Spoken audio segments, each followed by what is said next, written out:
علی مسجد میں جا رہے ہیں نماز کے لیے، جیسے پہلا قدم رکھا اندر داخل ہونے والے ایک یہودی نے روک لیا، مولا ایک سوال کرنا۔ کیا سوال ہے؟ وہ یہودی کہنے لگا مولا علی سے کہ علی سوال میرا یہ ہے کہ آپ مجھے یہ بتاؤ کہ وہ جانور کون ہیں جو انڈے دیتے ہیں اور وہ جانور کون ہیں جو بچے دیتے ہیں۔ یہودی یہ چاہتا تھا کہ میں جب سوال کروں گا تو مولا علی مسجد میں نماز کے لیے جا رہے ہیں، میں سوال کروں گا علی رکیں گے، سوال کا جواب دیں گے، اگر سوال کا جواب نہیں دیا کہنے لگے اگر یہ کہیں گے کہ میں نماز کے بعد سوال کا جواب دوں گا تو پھر میں کہہ دوں گا علی نے فوراً جواب نہیں دیا، علی کو اتنا علم نہیں ہے، اور علی رک گئے سوال کا جواب دینے لگے تو تھوڑا ٹائم تو لگے گا گننے میں کہ کون سے انڈے دینے والے ہیں کون سے بچے دینے والے ہیں، تو پھر علی کی نماز چھوٹ جائے گی۔ مقصد اس کا دونوں طرح سے یہی تھا کہ میں علی کو یا تو نماز سے روک لوں یا پھر میں علی کو بدنام کر دوں کہ علی کو آتا جاتا کچھ بھی نہیں۔ مگر جس نے مصطفیٰ کی بارگاہ میں تربیت پائی ہو، اور یہی نہیں جس نے آنکھ ہی نبی کی آغوش میں کھولی ہو، جس نے آنکھ ہی مکے میں ایک میلہ لگا ہوا تھا، تمام قبیلے جمع تھے آس پاس کے، سب میلے میں مگن تھے، ایک عورت تھی فقط جو کعبے کا طواف کر رہی تھی، عورت کو تکلیف شروع ہوئی، درد ذہ شروع ہوا۔ کون تھی وہ مولا علی کی ماں حضرت فاطمہ بنت اسد تھیں۔ جب درد ذہ شروع ہوا پریشان ہوئی، ہاتھ اٹھائے مولا میری آبرو کی حفاظت فرما لے، اللہ سب میلے میں ہیں میں تیرے گھر میں ہوں، مولا میں تیرے گھر کا طواف کر رہی ہوں، اللہ عزت بچانا تیرا کام ہے، عزت کی حفاظت کرنا تیرا کام ہے۔ جیسے دعا مانگی نا دعا اللہ نے قبول فرمائی، کعبے کی دیوار پھٹی، آواز آئی اندر چلی جا، آواز آئی اندر آ جاؤ، اندر آ جاؤ۔ مولا علی کی والدہ اندر گئیں، پیدائش کس کی ہوئی؟ مولا علی کی۔ کعبے کے اندر پیدا ہونے والی شخصیت کو مولا علی کہتے ہیں، وہ شخصیت جو پیدا بھی مسجد میں ہوا، کیونکہ یہ کعبہ جو ہے یہ تو مسجد حرام ہے نا، تو جو پیدا کعبے میں ہو، جس کی شہادت مسجد میں ہو، اسے ولیوں کا امام کہتے ہیں۔ اور جب مصطفیٰ کو خبر ملی کہ چچا کے یہاں بیٹا پیدا ہوا ہے، علی پیدا تو ہوئے کعبے میں، مگر کمال کی بات یہ تھی آنکھیں نہیں کھولیں تھی، منہ نہیں کھولا تھا، نہ کچھ دیکھا تھا نہ کچھ منہ کے اندر گیا تھا۔ سن رہے ہیں آپ کو سمجھ میں آ رہا ہے؟ مولا علی نے نہ آنکھیں کھولی تھی نہ منہ کھولا تھا۔ اگر مولا علی آنکھیں کھولتے تو کیا دکھائی دیتا؟ کعبہ دکھائی دیتا، مگر آنکھیں نہیں کھولی۔ اے لوگو غور کرو، تاجدار ولایت، شہنشاہ ولایت، خیبر شکن، فاتح خیبر حضرت مولا علی رضی اللہ تعالیٰ عنہ کعبے کے اندر پیدا ہوئے مگر آنکھیں نہیں کھولی علی نے۔ اللہ اکبر کبیرہ۔ ادھر میرے آقا کے کانوں میں خبر آئی اور یہ خبر تو سارے مکے میں پھیل گئی، بالکل اسی طرح پھیل گئی جیسے جنگل میں آگ پھیل جاتی ہے کہ علی پیدا ہوا ہے، ابو طالب کے گھر میں بیٹا پیدا ہوا ہے، اور سب خبر پھیلی تو یہ بھی خبر تھی کہ کمال کی بات یہ ہے کعبے میں پیدا ہوا ہے، اس نے اپنی آنکھوں کو نہیں کھولا، اس نے اپنے لبوں کو نہیں کھولا ہے۔ ہمارے تمہارے یہاں بچے پیدا ہوں اگر بچہ منہ نہیں کھولے تو ہم پریشان ہو جاتے ہیں۔ بچہ پیدا ہوتے ہی اگر بچہ رویا تو سب ہنسنے لگتے ہیں۔ بولو، بچہ اگر پیدا ہو کر رونے لگا تو ماں بھی ہنسنے لگی، باپ بھی ہنسنے لگا، بھائی بہنیں، تاؤ چچا رشتہ دار سب ہنسنے لگتے ہیں، اور اگر نہیں روتا تو تھپڑ مار کے رلاتے ہیں۔ بولو، اس کو چمٹی لے کے نوچ نوچ کے پکڑ کے کھینچتے ہیں، رلاتے ہیں، کسی طرح سے رو تو جائے، جیسے روئے گا سب ہنسنے لگیں گے۔ بچہ روتا ہے تو سب ہنسنے لگتے ہیں، اور اگر بچہ نہیں روتا تو ماں بھی رونے لگتی ہے، باپ بھی رونے لگتا ہے، رشتہ دار بھی رونے لگتے ہیں۔ مگر قربان جاؤ علی کی عظمت پر، علی پیدا ہوئے روئے نہیں، علی پیدا ہوئے لب نہیں کھولے، علی پیدا ہوئے آنکھیں نہیں کھولی۔ اللہ اکبر، خبر پھیل گئی۔ ادھر میرے آقا کو خبر ملی، مصطفیٰ بھی کاشانہ نبوت سے نکل پڑے، میرے آقا بھی چلے کہ چلو بھائی کو دیکھ کر آتے ہیں، چلو چچا کے بیٹے کو دیکھ کے آتے ہیں۔ میرے آقا نے پہلا قدم جیسے ہی نکالا، مصطفیٰ جیسے پہنچے اپنے چچا کے گھر کے اندر، میرے آقا نے قدم رکھا دروازے کے اندر، جیسے میرے مصطفیٰ نے پہلا قدم رکھا سامنے مولا علی ہے، ادھر نبی نے پہلا قدم رکھا ہے، ادھر علی نے فوراً اپنی آنکھوں کو کھول دیا۔ تاجدار مدینہ نے پہلا قدم رکھا، علی نے اپنی آنکھوں کو کھول دیا، مصطفیٰ آگے گئے، قریب گئے، علی نے آنکھیں تو کھول دی، سب سے پہلی نظر مصطفیٰ کے چہرے پہ پڑ گئی، سب سے پہلے جمال مصطفیٰ کا دیکھا، سب سے پہلے رخ انور مصطفیٰ کا دیکھا۔ تاریخ نے سوال کیا، علی کعبے میں پیدا ہوئے، آنکھ کھولتے تو اللہ کا گھر نظر آتا، تم نے کعبہ نہیں دیکھا؟ علی نے جواب دے دیا اور دنیا کو بتا دیا، علی کی تمنا یہ تھی، علی کی سب سے پہلی نظر اگر پڑے گی تو علی کی نظر مصطفیٰ کے جمال پہ پڑے گی، رخ مصطفیٰ پہ پڑے گی، اس چہرے پہ پڑے گی جس کے رخساروں کو قرآن نے بددعا کہا، اس چہرے پہ نظر پڑے گی جس چہرے والے کی آنکھوں کو قرآن نے ما زاغ البصر کہا، اس پر نظر پڑے گی، اس اللہ کے حبیب پہ نظر پڑے گی جس کے سینے کو علم نشرح لک صدرک کہا گیا۔ مولا علی نے آنکھوں کو کھول دیا، دیدار پہلے سب سے پہلے مصطفیٰ کا ہوا، میرے آقا آگے بڑھے، علی کے قریب آئے تو بھائی کو دیکھا، پیار آنے لگا۔ مولا علی کو جب دیکھا نا حضور نے تو پیار آیا، محبت۔ یقیناً جب آپ جاتے ہو کہیں کسی اپنے رشتہ دار کو، اپنے بھتیجے کو، اپنے بیٹے کو جب دیکھتے ہو تو پیار آتا ہے نا۔ حضور کو بھی پیار آیا، حضور نے یوں مولا علی کی گود میں لے لیا، آغوش میں۔ آغوش مصطفیٰ کی، آغوش میں کون ہے؟ مولا علی۔ مولا علی کو یوں میرے آقا نے آغوش میں لیا، گود میں لیا، دیکھ رہے ہیں، چہرے پہ نظر ڈال رہے ہیں، محبت بڑی ہے، سرکار نے تھوڑا قریب کر لیا، سرکار نے تھوڑا، بیٹھ جاؤ بیٹا، بیٹھ جاؤ، بیٹھ جاؤ آرام سے، یوں سرکار کے ہاتھوں میں مولا علی، حضور کو پیار آیا، محبت بڑی، آقا نے تھوڑا قریب کر لیا، اور پیار بڑھا، اور تھوڑا قریب کر لیا، اور محبت بڑی، اور تھوڑا قریب کر لیا، اتنا قریب کیا، اتنا قریب کیا کہ مصطفیٰ نے اپنے لبوں کو علی کے لبوں سے لگا دیا،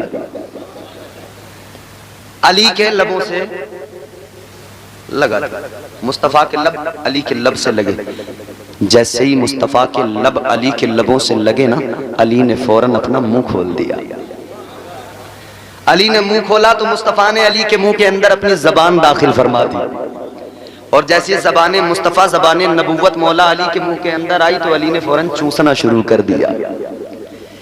تاریخ نے پوچھا، علی پیدا ہونے کے بعد تم نے ماں کا دودھ نہیں پیا، منہ نہیں کھولا، اب کیا ہوا؟ نبی کے لب لبوں سے لگے، فوراً منہ بھی کھول دیا، زبان آئی تو چوسنا بھی شروع کر دیا۔ تو علی کی محبت نے جواب دیا، اے دنیا والو، تاریخ کو علی نے بتا دیا کہ علی کے دل کی تمنا یہ تھی، علی کے دل کی آرزو یہ تھی، علی کے حلق سے سب سے پہلے اگر کچھ اترے گا تو وہ مصطفیٰ کا لعاب دہن اترے گا۔ علی کے حلق میں سب سے پہلے کچھ جائے گا تو وہ نبی کا لعاب دہن، لعاب دہن مصطفیٰ کا ہوگا اگر علی کے حلق میں سب سے پہلے جائے گا۔ یہ مولا علی ہیں، مولا علی کو زبان مصطفیٰ کی علی کے حلق میں پہنچی، علی نے اس کو چوسا ہے۔ علی سے کسی نے سوال کیا، علی تم کو اتنا علم کہاں سے ملا؟ علی نے کہا دو باتیں ہیں، ایک تو یہ کہ جب میں پیدا ہوا تو سب سے پہلے نبی کی زبان میں نے چوسی، اور دوسری بات یہ کہتے ہیں جب مصطفیٰ جان رحمت ظاہری طور پر دنیا سے رخصت ہوئے، کہتے ہیں میں نے آخری غسل دیا اپنے آقا کو، اور جب میں نے غسل دیا نا تو مصطفیٰ کی پلکوں پر پانی کے قطرے رک گئے تھے۔ تاجدار مدینہ والی کونین صلی اللہ تعالیٰ علیہ وسلم کی پلکوں پر پانی کے قطرے ٹھہرے ہوئے تھے، رکے ہوئے تھے۔ علی کہتے ہیں جب میں نے ان پانی کے قطروں کو دیکھا تو میں نے صاف نہیں کیا، ہٹایا نہیں۔ علی کہتے ہیں میں قریب گیا، میں نے ان پانی کے قطروں کو چوس لیا، میں نے ان پانی کے قطروں کو پی لیا۔ علی کہتے ہیں ایک تو وہ تھا کہ لعاب دہن مصطفیٰ کا حلق میں اترا تھا، ایک دن یہ تھا کہ مصطفیٰ کے پلکوں پہ لگا ہوا پانی میں نے چوس لیا۔ یہ دو عمل میری زندگی کے ایسے کہ اللہ تعالیٰ نے مجھے بے پناہ علم عطا فرما دیا اور علم شہر کا دروازہ بنا دیا، علم کے شہر کا دروازہ مجھے بنا دیا۔ اے لوگو غور تو کرو، ذرا سوچو تو صحیح، وہ مصطفیٰ جن کے پلکوں پہ پانی کے قطرے ہو، جس میں مصطفیٰ سے پانی لگ جائے، علی اس کو پی لیں، علی کو علم اتنا مل جائے کہ مصطفیٰ کہہ دیں انا مدینۃ العلم وعلی بابھا، تو جب پانی کا یہ عالم ہے، اس پانی کا جو نبی کے جسم سے لگ جائے تو پھر غور کرو تمہارے میرے نبی کا عالم کیا ہوگا، پھر مصطفیٰ کا مقام کیا ہوگا۔ مولا علی مسجد میں جا رہے ہیں نماز کے لیے، جیسے پہلا قدم رکھا اندر داخل ہونے والے ایک یہودی نے روک لیا، مولا ایک سوال کرنا۔ کیا سوال ہے؟ وہ یہودی کہنے لگا مولا علی سے کہ علی سوال میرا یہ ہے کہ آپ مجھے یہ بتاؤ کہ وہ جانور کون ہیں جو انڈے دیتے ہیں اور وہ جانور کون ہیں جو بچے دیتے ہیں۔ یہودی یہ چاہتا تھا کہ میں جب سوال کروں گا تو مولا علی مسجد میں نماز کے لیے جا رہے ہیں، میں سوال کروں گا علی رکیں گے، سوال کا جواب دیں گے، اگر سوال کا جواب نہیں دیا کہنے لگے اگر یہ کہیں گے کہ میں نماز کے بعد سوال کا جواب دوں گا تو پھر میں کہہ دوں گا علی نے فوراً جواب نہیں دیا، علی کو اتنا علم نہیں ہے، اور علی رک گئے سوال کا جواب دینے لگے تو تھوڑا ٹائم تو لگے گا گننے میں کہ کون سے انڈے دینے والے ہیں کون سے بچے دینے والے ہیں، تو پھر علی کی نماز چھوٹ جائے گی۔ مقصد اس کا دونوں طرح سے یہی تھا کہ میں علی کو یا تو نماز سے روک لوں یا پھر میں علی کو بدنام کر دوں کہ علی کو آتا جاتا کچھ بھی نہیں، مگر جس نے مصطفیٰ کی بارگاہ میں تربیت پائی ہو تو وہ مولا علم اتنا، مگر یہودی سوچ رہا تھا کہ اب پھنس جائیں گے، مولا علی جواب نہیں دے پائیں گے۔ سوال کر دیا علی یہ بتاؤ کتنے جانور ایسے ہیں جو انڈے دیتے ہیں اور وہ کون سے جانور ہیں جو بچے دیتے ہیں، یہی تو تھی ہماری بات۔ مولا علی مسجد کے اندر داخل ہو رہے تھے، ایک قدم اندر رکھ دیا تھا ایک باہر تھا، اس نے سوال کیا، یہ سوچ رہا تھا یا تو نماز سے رک جائیں گے یا جواب دیے بغیر چلے جائیں گے، کہیں گے واپس آ کے جواب دوں گا، دونوں صورتوں میں سمجھ رہا تھا میں ہی جیت جاؤں گا، مگر مولا علی تو مولا علی ٹھہرے نا، تاجدار ولایت سلطان الولایت مولا علی مشکل کشا حیدر کرار، آپ نے جیسے اس کا سوال سنا مولا علی نے ارشاد فرمایا وہ سوال کرنے والے سن لے میں تجھے جواب دے رہا ہوں۔ علی نے فوراً جواب دیا، علی نے فرمایا جن کے کان اندر ہوتے ہیں وہ انڈے دیا کرتے ہیں، جن جانوروں کے کان باہر ہوتے ہیں وہ بچے دیا کرتے ہیں، تو ادھر بیٹھ کے گنتی کرنا شروع کر، میں ابھی نماز پڑھ کے آتا ہوں۔ یہ تو سوچ رہا تھا یا تو ان کو نماز سے روکوں گا، مگر علی نے کہا اب تو گنتی کر ادھر، یہ سوچ رہا تھا علی گنتی کریں گے بیٹھ کے، میں کہہ دوں گا نماز چھوٹ جائے گی گنتی میں، علی نے کہا تو گنتی کر، میں بھی آیا نماز پڑھ، مولا علی نماز پڑھ کے آیا تو دیکھا گنتی کر۔ اے لوگو یہ مولا علی کی شان ہے، یہ تاجدار ولایت کا مقام ہے، یہ مولا علی کا مقام ہے، تو مولا علی کی مہر لگتی ہے تب کوئی ولی بنا کرتا ہے، مولا علی مہر لگاتے ہیں تب کسی کو ولایت ملا کرتی ہے، مولا علی کو اگر کوئی چھوڑ دے تو ولی نہیں بن سکتا ہے، ولایت کے تمام سلسلے مولا علی پہ جا کر رکتے ہیں۔ اے میرے عزیزو اب ذرا مولا علی کی زندگی بھی دیکھ لو، مولا علی کے فضائل تو سن لیے، مولا علی کی زندگی پہ بھی نظر ڈال لو۔ مولا علی وہ ہے جو راتوں کو مصلی بچھا کر اللہ کی بارگاہ میں عبادت کیا کرتے ہیں، اللہ کی بارگاہ میں سجدے کیا کرتے ہیں۔ مولا علی وہ ہے جو بھوک کو برداشت کرتے ہیں مگر نبی کی شریعت پہ عمل کرتے ہیں، فاقوں میں زندگی بھلے گزر جائے مگر سجدوں کا اہتمام کرتے ہیں۔ مولا علی وہ ہے جو ہر وقت اللہ سے توبہ کیا کرتے ہیں۔ مولا علی وہ ہے جن کے دل میں اللہ کا خوف ہے اور اللہ کے خوف کی سبب آنسو بہاتے ہیں۔ مولا علی راتوں کو عبادت کرے اور علی علی کرنے والا اپنے آپ کو ولی کہتا ہو اور بالکل عبادت سے دور ہو، توبہ نہ کرتا ہو، وہ کیسے ولی ہو سکتا ہے؟ بولو، ہو سکتا ہے کبھی ولی؟ نہیں ہو سکتا۔ جو ایسے ویسے آئے نا، جو مانگتے تو ہوں مرغے کی ٹانگ اور توبہ ایک وقت نہ کرتے ہوں، عبادت کے قریب نہ ہو، سمجھ لینا ولی کچھ بھی ہو سکتا ہے، ولی نہیں۔ اچھا اللہ نے رات جو بنائی کس لیے بنائی؟ آرام کے لیے نا؟ ارے بولو یار، رات آرام کے لیے، مگر آپ سوچ رہے ہو کہ مولانا ہمیں تو آرام مل ہی نہیں رہا، 2 بج کے بھی آگے ٹائم پہنچ گیا، وہاں دیکھو 3:15 ہو گیا، سوچ رہے ہوگے کہ آرام کے لیے رات بنائی ہے اللہ نے، ہمیں تو آرام ہی نہیں ملا آج کی رات میں۔ رات سکون کے لیے، رات سکون کے لیے، رات آرام کے لیے، مگر سنو رات اللہ نے بنائی ہے سکون کے لیے، رات اللہ نے بنائی ہے آرام کے لیے، مگر غور کرو میرے عزیزو یہ اپنا اپنا معاملہ ہے، کسی کو بستر پہ سو کے آرام ملتا ہے، کسی کو نبی کا ذکر کر کے آرام ملتا ہے، کسی کو رات میں سو کر سکون ملتا ہے، کسی کو سجدے میں سر رکھ کر اللہ کی بارگاہ میں آنسو بہانے میں سکون ملتا ہے۔ سکون کے لیے ہے، جسے جیسے سکون ملتا وہ ویسے سکون حاصل کر رہا ہے، مگر جسے عشق ہو، جسے عشق حقیقی کی لذتیں مل جائیں، اللہ سے محبت ہو، رسول اللہ سے محبت ہو، اس کی کیفیت کیا ہوتی ہے؟ حضرت بایزید بستامی رحمۃ اللہ علیہ، ایک بڑے ولی کا نام بتا رہا ہوں میں تمہیں، حضرت بایزید بستامی رحمت اللہ علیہ، آپ بازار گئے، ایک غلام خرید کے لائے، غلام خرید کے گھر پہ لے کے آئے، آپ نے غلام سے کہا تیرا نام کیا ہے؟ غلام نے کہا حضور غلاموں کے کیا نام کیا پہچان، مگر پھر بھی آپ پوچھ رہے ہیں تو میرا نام اسلم ہے۔ کیا نام ہے؟ میں آپ سے اس لیے کہلواتا ہوں کہ آپ بیدار بھی رہیں، ورنہ نیند آ جاتی ہے تو معاملہ بڑا خراب ہو جاتا ہے، کہتا کچھ ہے بندہ اور سمجھ میں کچھ آتا۔ مثال کے طور پہ میں کہوں کہ دلی میں ایک قطب مینار ہے تو نیند جسے آ رہی ہے وہ سمجھ بیٹھے کہ دلی میں ایک کتا بیمار ہے تو بڑا مسئلہ ہو جاتا ہے، تو نیند کام خراب کر دیتی ہے۔ آخری باتیں عرض کر رہا ہوں، ذرا توجہ سے سن لو اور دل لگا کے بولو سبحان اللہ۔ حضرت بایزید بستامی رحمت اللہ علیہ غلام خرید کے لائے، آپ نے غلام سے فرمایا ایک ڈیوٹی ہے، ایک ہی کام کرنا ہے۔ غلام کہنے لگا حضور کام کیا ہے؟ آپ نے فرمایا جب میں صبح کو فجر کی نماز پڑھوں گا تو تجھے فجر سے پہلے مجھے وضو کرانا ہے۔ کہا اور کوئی کام نہیں ہوتا؟ غلام تو خوش، کہا بھئی مزے کی کٹے گی، یہاں تو ایک ہی کام ہے۔ اچھا آپ کسی مزدور کو پکڑ کے لائیں گھر میں کام کرانے کے لیے اور آپ اس سے کہیں کہ بھائی تیرا کام کچھ نہیں ہے، بس تو ایک وقت مجھے وضو کرا دے، یا آپ کا گھر بن رہا ہو آپ اس سے کہتے ہیں تیرا کام کچھ نہیں ہے، دن میں صرف ایک اینٹ اٹھا کے اوپر پہنچا دے، وہ کہے گا بھائی واہ کیا کہیں۔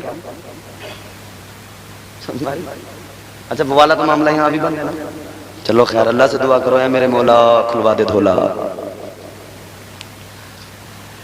یاد رکھنا میرے عزیزو، اگر کوئی آپ کے یہاں پر مزدور کام کرنے آئے کام نہ کرے، آپ اس کو رکھتے نہیں ہو، نوکری دیتے نہیں ہو، تنخواہ دیتے نہیں ہو، مگر غلام جو خریدا حضرت بایزید بستامی نے، آپ نے فرمایا ایک ہی ڈیوٹی ہے، ایک ہی کام ہے۔ کہنے لگا حضور کام کیا ہے؟ آپ نے فرمایا بس مجھے فجر میں وضو کرانا ہے۔ اس نے کہا موج آئے گی، بڑا مزہ آئے گا، زندگی آرام میں کٹے گی، ایک وقت وضو کرانا ہے، بات ختم ہے، پورے دن فری، اللہ اکبر کبیرہ۔ اب یہ رات کو اس نے کیا کیا کہ حضرت کے حجرے کے باہر بستر لگا دیا، اس نے سوچا کہ ٹائم سے اٹھنا ہے، وقت پہ اٹھوں گا، حضرت کے حجرے کے باہر بستر لگاؤں گا تو وقت پہ اٹھ کے بس فوراً فجر میں وضو کرا دوں گا، کہیں ایسا نہ ہو ادھر ادھر سو گیا تو اٹھ کے آ نہ پایا۔ اس نے کہا یہی سو جاؤ، حجرے کے بالکل دروازے پہ اس نے اپنا بستر لگا دیا، ادھر اللہ والے کا دروازہ بند تھا، یہ ادھر اپنے بستر پہ لیٹا، مگر اسے رات میں آوازیں آنے لگی، اللہ اللہ اللہ اللہ اللہ اللہ کی صدائیں اللہ والے کے حجرے سے نکل رہی ہے۔ ساری رات اللہ اللہ کا ذکر ہوتا رہا، ساری رات اللہ کی صدائیں آتی رہی۔ غلام سمجھ گیا اللہ والے نے ساری رات آرام نہیں کیا بلکہ ساری رات اللہ اللہ میں گزار دی ہے۔ یہ ولیوں پہ بھونکنے والے ساری رات بستروں پہ پڑے سوئے رہتے ہیں، پھر ولیوں پہ بھونکا کرتے ہیں۔ ارے ولیوں کا مقام تو یہ ہے کہ یہ ساری رات جاگ کر اللہ اللہ کرتے رہے، زندگیاں اللہ اللہ میں گزار دی۔ اللہ نے بھی یہ شان عطا فرمائی، اے میرے ولیوں سنو، تم نے مجھے راضی کیا، اب میں کائنات کو تمہارے در پہ لا کے کھڑا کر دوں گا۔ یوں ہی نہیں آتے لوگ، ان کی محبت یوں ہی نہیں دل میں آ جاتی، اللہ ڈالتا ہے۔ کون ڈالتا ہے؟ اللہ ڈالے تو کوئی ملا نکال سکتا ہے؟ پھر پجامہ کا چاہے جتنا اونچا ہو، جب اللہ نے دل میں محبت ڈالی تو ملا کی کیا مجال کہ دل سے محبت نکال سکے۔ اجلے کپڑوں میں سکندر ہو ضروری تو نہیں۔ یہ چار مصرے پڑھ لوں، ہندوستان میں جہاں بھی پڑھے الحمدللہ، پورے ملک میں تقریباً میری تقریریں ہو چکی ہیں اور ہو بھی رہی ہیں، جہاں بھی پڑھے لوگوں نے بڑی محبت سے سنے۔ جائس والوں کو دیکھتا ہوں چوتھے مصرے کا احترام کریں گے یعنی استقبال کریں گے یعنی کیا بھائی، یہ ہمارے افتخار بن گئے، اللہ نے سلامت رکھے، بڑی اچھی عادت ہے، بڑا اچھا اخلاق ہے ان کا۔ ناظم صاحب شاید چلے گا، بڑی اچھی نظامت کر رہے تھے وہ بھی۔ چوتھا مصرع آپ کی توجہ پوری ہے؟ بولو سنا دوں یا روک لوں؟ زور سے بولو روک لوں سنا دوں؟ تو زور سے بولو سبحان اللہ۔ اجلے کپڑوں میں سکندر ہو ضروری تو نہیں۔ کپڑے دیکھ کے کبھی امپریس مت ہونا، بڑے بڑے جھوٹے آدمی بڑے بڑے سفید لباس پہنتے ہیں،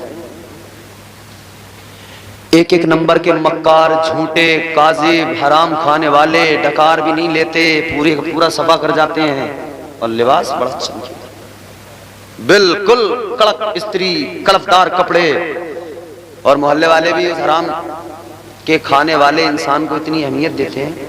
آئیے کرسی پہ بیٹھیے، آئیے ارے اس دور میں غریب کیوں نہ ہو انسان، اگر اللہ نے اسے توفیق دی نا یہ والی کہ وہ حرام سے بچے اور حلال کے لقمے کھائے، سمجھ لینا وہ اس دور کا ولی ہے، ولی۔ اس دور میں حرام سے بچنا بہت ضروری ہے۔ اجلے کپڑوں میں سکندر ہو ضروری تو نہیں، میلے کپڑوں میں قلندر بھی تو ہو سکتا ہے۔ اب سننا چوتھا مصرع، اجلے کپڑوں میں سکندر ہو ضروری تو نہیں، میلے کپڑوں میں قلندر بھی تو ہو سکتا ہے۔ جس بھکاری کو حقارت سے پکارا تو نے، اس کے کاسے میں سمندر بھی تو ہو سکتا ہے۔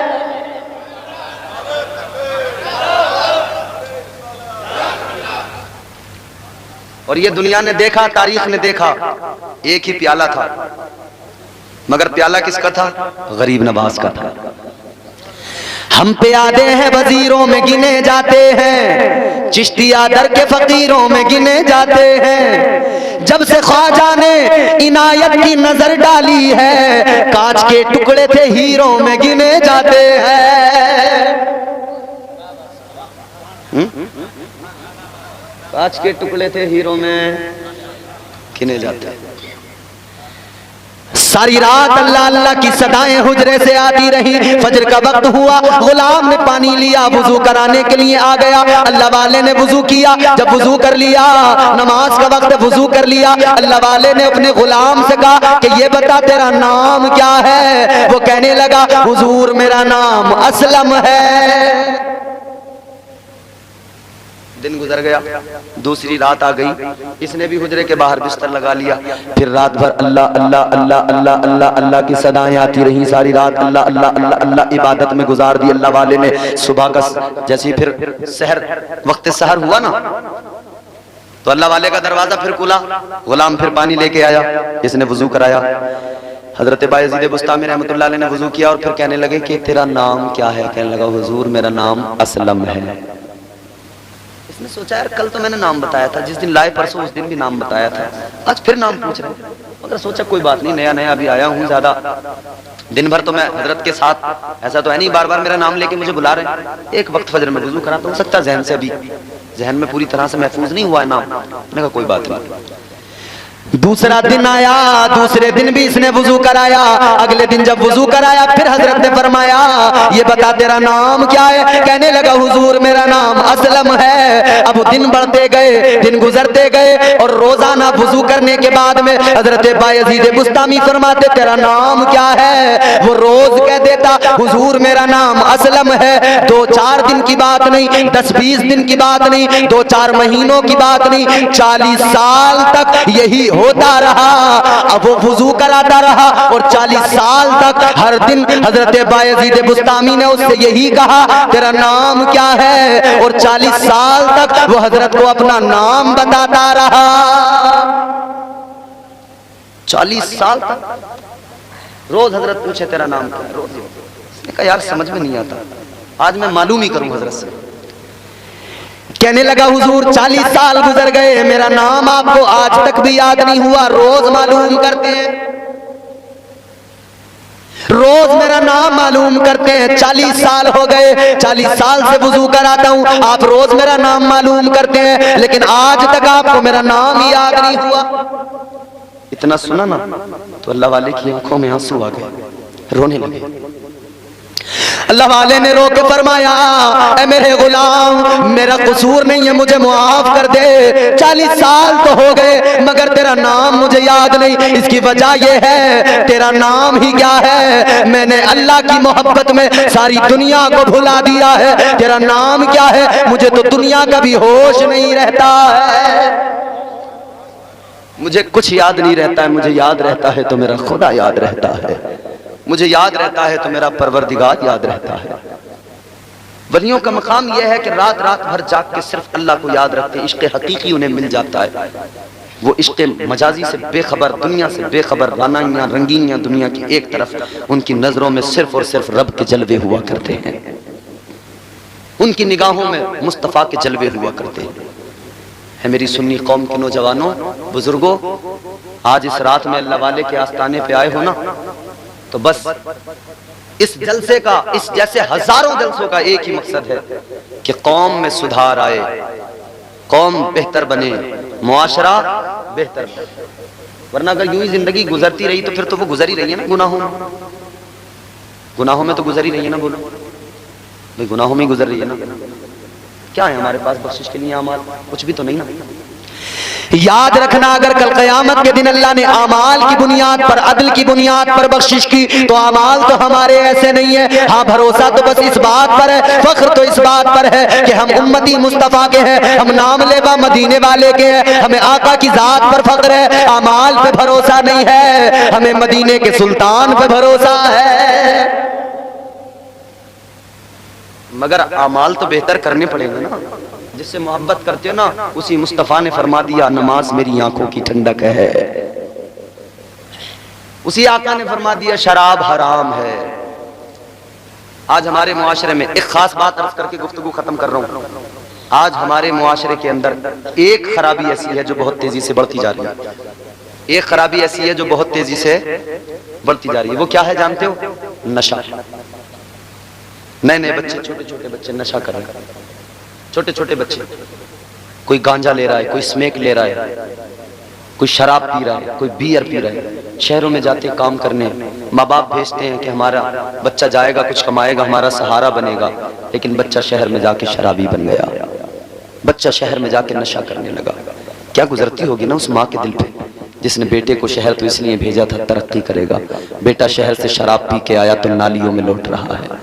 اس باپ کے دل پہ کیا گزرتی ہوگی جس نے بچے کو شہر میں بھیجا تھا کامیاب ہو کے آئے گا، لیکن یہ تو باپ کی عزت کو پیروں سے روند کے آ رہا ہے. کیا گزرتی ہوگی نا ان ماں باپ کے دلوں پر. اولاد ماں باپ کی آنکھوں کی ٹھنڈک ہوا کرتی ہے، مگر ان ماں باپ سے پوچھو ان کے سینے کو کیسی ٹھنڈک، ان کے کلیجے کو کون سی ٹھنڈک، جن کی اولاد ہی ایسی بن جائے، شرابی بن جائے، جن کی اولاد شراب پی کے باپ کو مارے، جن کی اولاد شراب پی کے ماں کو گالیاں دے. ان ماں باپ سے پوچھو وہ تو یہی کہتے ہیں اگر پیدا نہ ہوتا تب بہتر تھا. لیکن میرے عزیزو سنو سنو، شرابیں چھوڑ دو، نشہ چھوڑ دو. معاشرے کے اندر یہ خرابی اتنی زیادہ بڑھ گئی جس نے ہمارے معاشرے کو برباد کر دیا. چھوٹے چھوٹے بچے 14 15 سال کے بچے نشہ کر رہے ہیں. ہم پوری دنیا، ہم پورے ہندوستان میں گھوم رہے ہیں، دنیا میں تو نہیں، پورے ہندوستان میں آس پاس کے تمام صوبے جو یو پی سے لگے ہوئے ہیں وہ بھی، اس کے علاوہ بھی ساؤتھ وغیرہ میں سب میں جاتے ہیں. ہم دیکھ رہے ہیں ماحول. شراب کو لوگوں نے فیشن بنا لیا. ماڈرنٹی کے نام پہ شراب پی رہے ہیں لوگ. کہہ رہے ہیں کہ ماڈرن لوگ شراب پیا کرتے ہیں. شہر میں کام کرنے گیا لڑکا، وہاں جا کے بیئر پی رہا. اس سے پوچھو کیا ہے، کہنے لگا ٹونک ہے، ٹونک، صحت بنانے کا ٹونک. اچھا ٹونک ہے؟ چلو میں آپ کو بتاتا ہوں شراب کتنی گندی چیز ہے. بتاؤں کتنی گندی چیز ہے. یاد رکھنا میرے عزیزو، شراب اتنی گندی چیز ہے، اتنی گندی چیز ہے، اتنی گندی چیز ہے شراب. میرے آقا نے فرما دیا ایک قطرہ شراب کا، ایک قطرہ شراب کا اگر مومن کے حلق سے اتر گیا، مومن کی زبان پر لگ گیا، اس کی گندگی کا یہ عالم ہے. فرمایا گیا اس سے اتنی گندگی حلق میں آئی، اتنی گندگی زبان میں آئی، اتنی گندگی وجود میں آئی. ایک قطرہ اگر جس انسان کے حلق سے اترا 40 دن تک نہ اس کی کوئی عبادت قبول ہوگی، نہ اس کی کوئی دعا قبول ہوگی. شرابیں پی پی کے زبانیں کر لی گندی، پھر کہہ رہے ہیں کہ دعا قبول نہیں ہو رہی. صاحب گندی زبانوں سے دعائیں قبول ہوتی ہیں کبھی؟ بولو. کہہ رہے ہیں اللہ والے کے مزار پہ بھی آ کے دعا مانگتے کچھ نہیں ہوتا. کیا تمہارے شراب پینے سے یہ راضی ہوتے ہیں؟ کیا شراب پینے سے مصطفیٰ راضی ہوتے ہیں؟ کیا نشہ کرنے سے حضور راضی ہوتے ہیں؟ اس جلسے میں آئے ہو نا میرے عزیزو، میرا پیغام ہے تمہیں، خود بھی اپنے بچوں کو بھی اپنے آس پاس کے لوگوں کو بھی یہی پیغام دینا. اس معاشرے میں جو سب سے بڑی تباہی شراب کی ہے، اللہ تعالیٰ فضل فرمائے ہمارے معاشرے سے یہ خرابی دور ہو جائے. اس کو دور کرنے میں کام کرنا ہے، ہمیں محنت کرنی ہے، اپنی نسل کو بچانا ہے، اپنے بچوں کو بچانا ہے. اگر عمل ہو گیا تو تقریریں کامیاب ہیں، جلسے کامیاب ہیں. ورنہ نہ تقریریں کسی کام کی، نہ جلسے کسی کام کے. چاہے جتنا اچھلو رات بھر، چاہے لنگر میں 11 تو 12 دیگے نہیں، تم 12,000 دیگے بنا لو بریانی کی، لنگر بانٹ دو. جلسوں کا فائدہ اسی وقت ہے جب جلسوں سے اصلاح بھی ہو، جلسوں سے لوگوں کے دل میں محبت بھی پیدا ہو. بولو بریانیوں سے خالی کام نہیں چلتا، یاد رکھنا یہ قوم بوٹی روٹی کے پیچھے بھاگ پڑی، بریانی کے پیچھے بھاگ پڑی۔ ہاں بریانیاں بناؤ، لنگر کرو، ثواب کا کام ہے، مگر اتنا یاد رکھنا یہ نبی کا دین ہے، مصطفیٰ کا دین ہے۔ یہ دین بریانی سے نہیں پھیلا، یہ دین تو حسین کی قربانی سے پھیلا ہے۔ الحمدللہ ابھی چھتیس گڑھ میں ہم نے شراب کے تعلق سے گفتگو کی، اللہ کا بڑا احسان، میں تو گناہ گار ہوں، میری کوئی اوقات نہیں۔ الحمدللہ 4 نوجوان اٹھ کے آئے، انہوں نے کہا حضرت آج توبہ کرتے ہیں، دل پہ اثر ہو گیا، آج سے انشاءاللہ کبھی شراب نہیں پیئیں گے۔ الحمدللہ توبہ کی ان نوجوانوں نے، اور میں دعا دے رہا ہوں اللہ انہیں اس توبہ پر استقامت عطا فرمائے۔ آج آپ بھی عہد کر لو، اگر کوئی شخص کبھی شراب کے قریب گیا ہے تو آج عہد کر لے، توبہ کر لے، یا اللہ آج کے بعد کبھی شراب کو ہاتھ نہیں لگاؤں گا۔ اس مجمع سے جاؤ تو یہ عہد کر کے جاؤ۔ اور آخری بات سنو، ہم کہتے ہیں ولیوں سے محبت ہے ہمیں، ولیوں کا طریقہ کار اپناؤ، اس پہ عمل کرو، سمجھ رہے ہو؟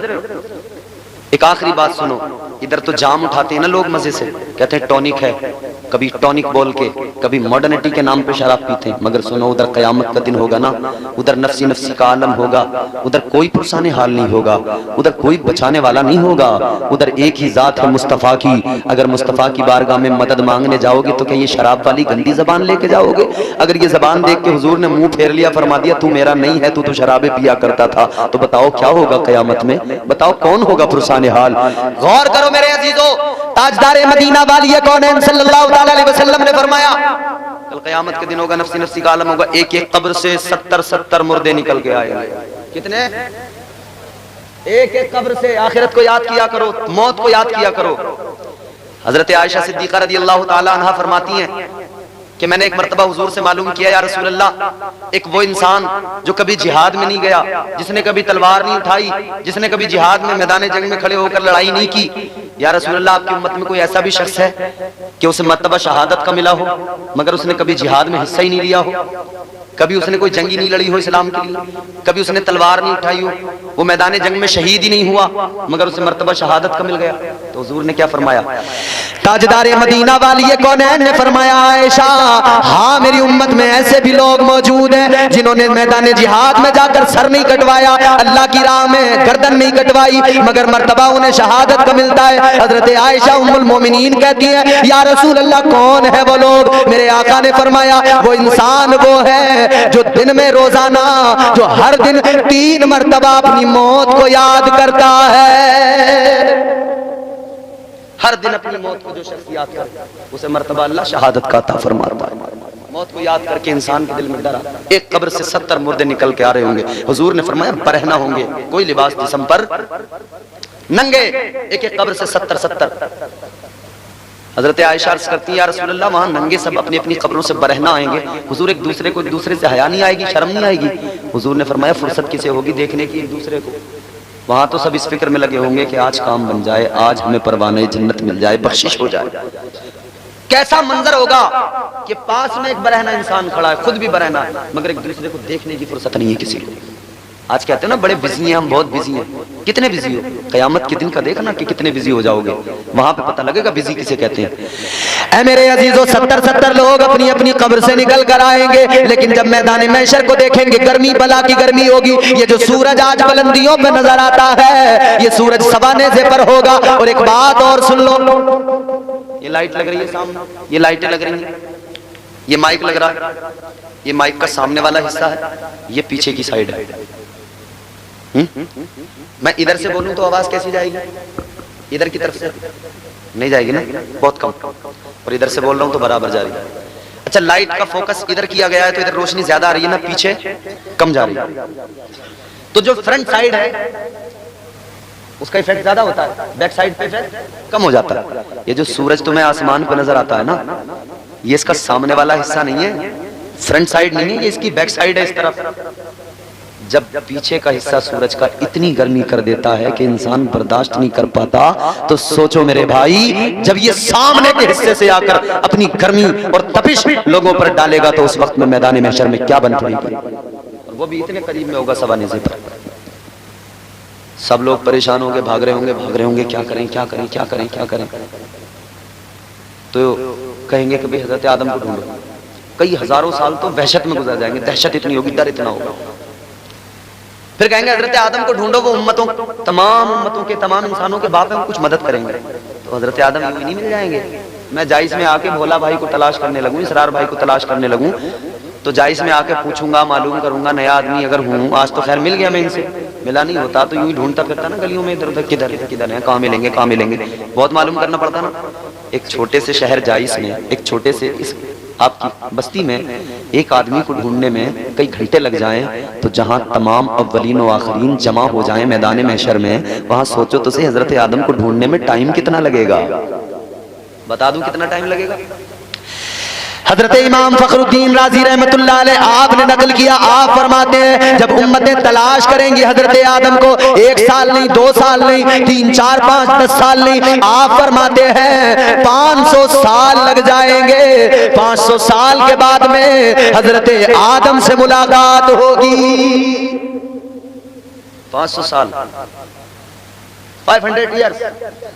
پھر جب حضرت آدم ملے تو ساری امتیں جا کے کہیں گی حضور کرم فرمائیے، کرم فرمائیے، بچا لیجیے آج. حضرت آدم فرمائیں گے انا لہا. حضرت آدم فرمائیں گے اذهبوا الی غیری، میں اس کام کے لیے کسی اور کے پاس. حضرت شیس کے پاس، حضرت موسیٰ کے پاس، حضرت یحییٰ کے پاس، زکریا کے پاس، ابراہیم و اسماعیل، تمام انبیاء کے پاس امتیں جائیں گی. کوئی بھی کام نہیں آئے گا. کام کون آئے گا؟ کام آئے گا تو مدینے کا سلطان کام آئے گا. سنتے ہیں کہ محشر میں صرف ان کی رسائی ہے. سنتے ہیں کہ محشر میں صرف ان کی رسائی ہے. گر ان کی رسائی ہے لو جب تو بنائی ہے. سب نے صف محشر میں للکار دیا ہم کو. سب نے صف محشر میں للکار دیا ہم کو. اے بے کسوں کے آقا اب تیری دعائی ہے. مگر سنو، جب شرابی کو جہنم میں پھینک دیا جائے گا نا، جب شرابی کو جہنم میں ڈال دیا جائے گا، تو پہلے تو شرابی کو جہنم کے نچلے طبقے میں ڈالا جائے گا. اب سنو، جہنم میں ڈال دیا گیا، جہنم کی تپش، جہنم کی گرمی، جہنم کی آگ، کالی آگ، سیاہ آگ، بالکل اندھیرا ہی اندھیرا، تاریکی تاریکی جہنم میں پڑا ہے، جل رہا ہے، عذاب جھیل رہا ہے. کہے گا مجھے پیاس لگی ہے، پانی چاہیے، مجھے پانی چاہیے. زبان لٹک رہی ہوگی، پیاس اتنی زیادہ لگ رہی ہوگی، وہ پانی مانگے گا. اب اس کے لیے کیا انتظام ہوگا؟ جو جہنمیوں کا خون اور پیپ گندا جو بہ رہا ہوگا نا، جہنم کے فرشتے وہ لے کے آئیں گے، کہیں گے تو دنیا میں شراب کے جام پیتا تھا، لیکن جہنم میں اللہ نے تیرے لیے اس کا انتظام کیا ہے. اسے بلال کیا معاملہ ہے؟ سردی کے موسم میں سب لوگ کپڑے پہن کے رہتے ہیں، تو ننگا بیٹھا ہے، یہاں چکی چلا رہا ہے. بلال کہتے کیا بتاؤں، طبیعت خراب ہے، مگر میرا جو مالک ہے بڑا ظالم ہے، بڑا سفاک ہے. کیا کروں، اس نے سزا دی ہے. ساری رات مجھے جو پیسنے پڑیں گے، ساری رات مجھے چکی چلانا پڑے گا. اتنا سنا تو میرے آقا مصطفیٰ جان رحمت کسی کا دکھ گوارا نہیں ہے. اللہ اللہ، چشمان نبوت نم ہو گئی. مصطفیٰ جان رحمت نے بلال سے فرمایا بلال اٹھ جاؤ. کہتے کیسے اٹھ جاؤں؟ اگر اٹھ گیا کام نہیں کیا تو میرا مالک امیہ بن خلف آئے گا، پھر مجھے مارے گا، ظلم کرے گا مجھ پر. مصطفیٰ جان رحمت نے فرمایا بلال اٹھ جا، اپنے بستر پہ جا کے لیٹ جا، تیری طبیعت خراب ہے، تو آرام کر.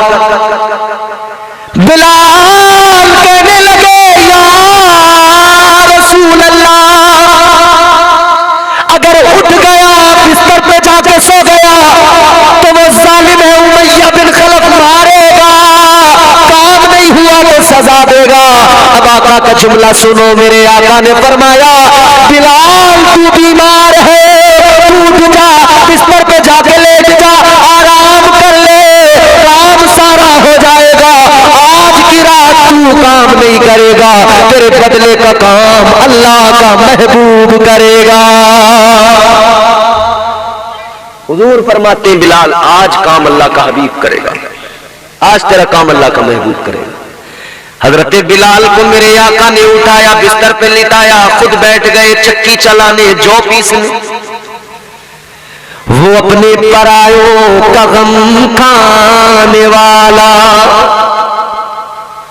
غریبوں کو سینے سے لگانے والا، وہ ہم سب کے آقا، ہم سب کے داتا، ملجا ماوا۔ حضور چکی چلاتے رہے، جناب حضرت بلال حبشی رضی اللہ تعالیٰ عنہ آپ کہتے ہیں میں دیکھتا رہا بستر پہ لیٹے ہوئے، ساری رات آقا چکی چلاتے رہے۔ جب فجر کا وقت قریب آیا، جب صبح کی سفیدی نمودار ہونا چاہتی ہے، تب آقا نے سارا آٹا سمیٹا، مصطفیٰ جان رحمت نے وہ میرے حوالے کیا اور آقا چلے گئے۔ اللہ اکبر کبیرہ۔ بلال کہتے ہیں یہ ایک رات کا مسئلہ نہیں تھا، اگلی رات بھی آقا آئے، اگلی رات آئے تو خالی ہاتھ نہیں آئے بلکہ میرے لیے کھجورے لے کر آئے، اگلی رات آئے تو میرے لیے مصطفیٰ جان رحمت دودھ لے کر آئے، اگلی رات آقا نے کھجورے کھلائی، اگلی رات آقا نے دودھ پلایا اور مصطفیٰ جان رحمت نے پھر مجھے سلایا، ساری رات خود میرا کام کرتے رہے۔ پھر تیسری رات آئی، مصطفیٰ نے پھر کھجورے لا کر کھلائی، دوائی دی، پھر مصطفیٰ ساری رات کام کرتے رہے۔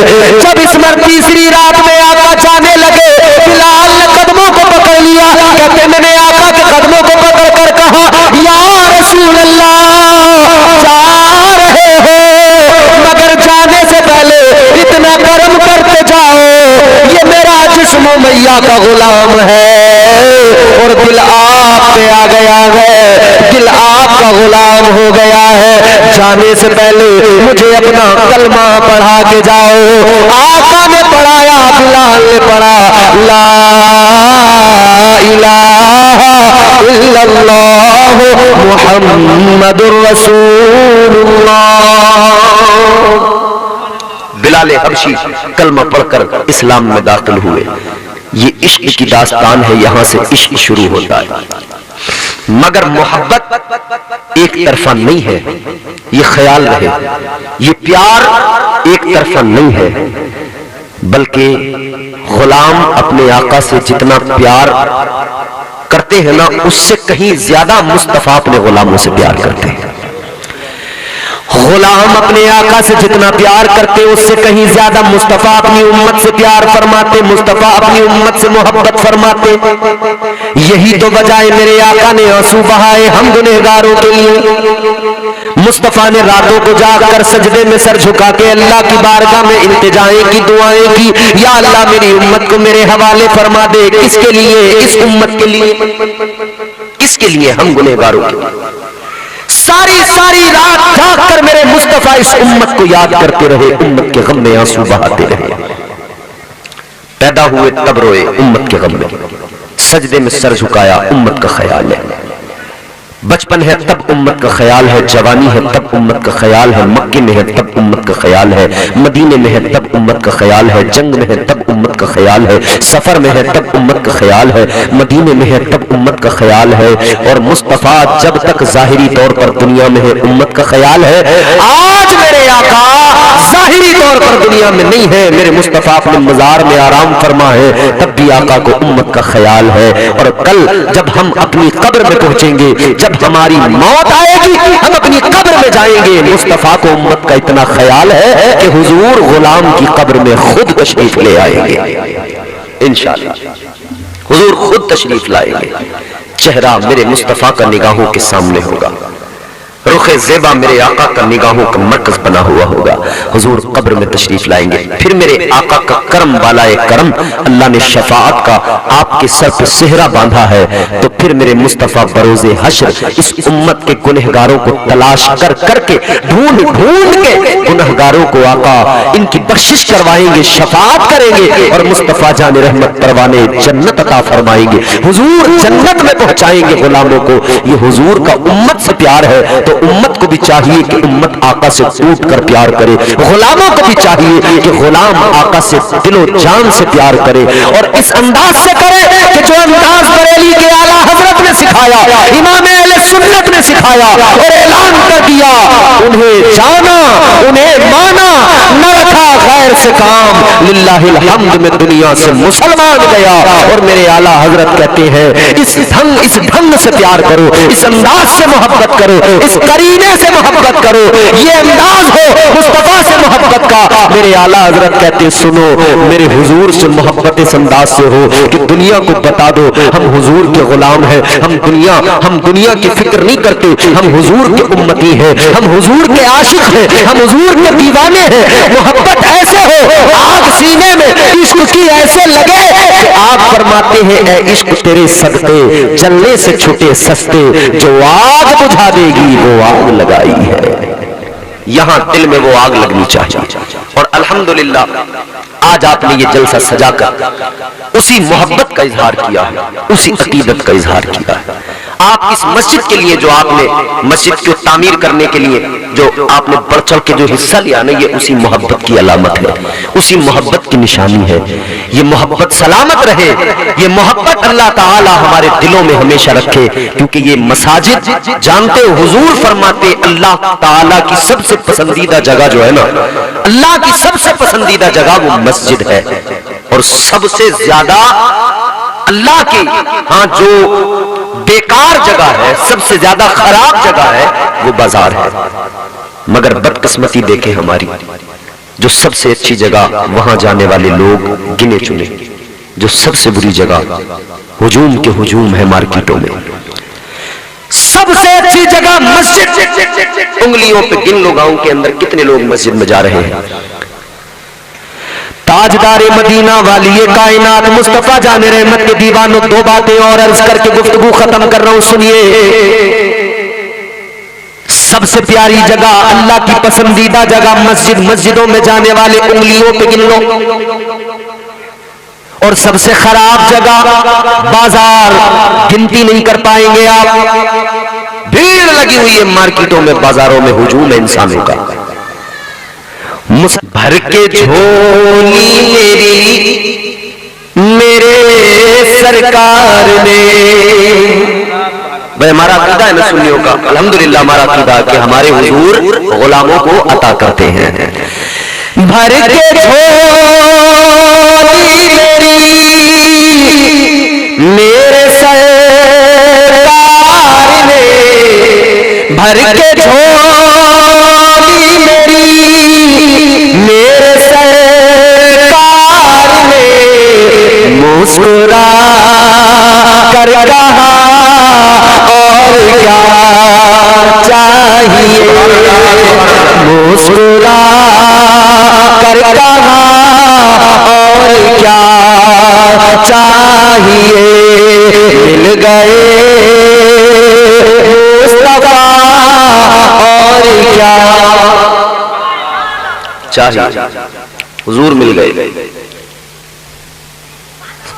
حضور مل گئے، سراپا نور مل گئے، جن کی کوئی مثال نہیں، کوئی مثل نہیں، کوئی بدل نہیں۔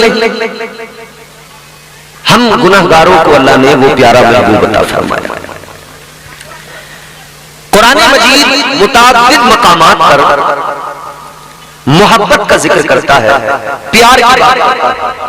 میں آپ کو اللہ کا کلام سناؤں گا، قرآن سناؤں گا انشاءاللہ۔ میں قرآن مجید مختلف مقامات پر محبت کی بات کرتا ہے، اور ہم کہتے ہیں یہ مذہب مہذب اسلام جو ہے نا، یہ مذہب ہی محبت کا مذہب ہے، یہ پیار کا مذہب ہے، امن کا مذہب ہے، سلامتی کا مذہب ہے۔ کیونکہ بندوں پر سب سے پہلی چیز اللہ نے جو ایمان میں داخل ہوتے ہیں تو پہلی شرط ہی یہ لگائی کہ بندوں ایمان اللہ اور اس کے رسول پر لانا ہے۔ فرمایا قرآن میں آپ کو سناتا ہوں رب کا کلام، آپ ذرا مسکرا کے کہہ دیجیے سبحان اللہ۔ پروردگار عالم خالق کائنات رب لم یزل لا یزال نے قرآن مجید میں اعلان فرمایا لِتُؤْمِنُوا بِاللَّهِ وَرَسُولِهِ وَتُعَذِّرُوهُ وَتُوَقِّرُوهُ وَتُسَبِّحُوهُ بُكْرَةً وَأَصِيلًا۔ پروردگار عالم نے قرآن مجید میں اعلان فرمایا، اللہ اور اس کے رسول پر ایمان لاؤ، ایمان لاؤ۔ ایمان کا پہلے اللہ نے ذکر کیا، لیکن دوسری چیز جو اللہ نے بیان فرمائی، ایمان کے بعد میں اللہ تعالیٰ نے جو دوسری چیز کا ذکر کیا، دوسری چیز کا تذکرہ کیا، پروردگار عالم نے فرمایا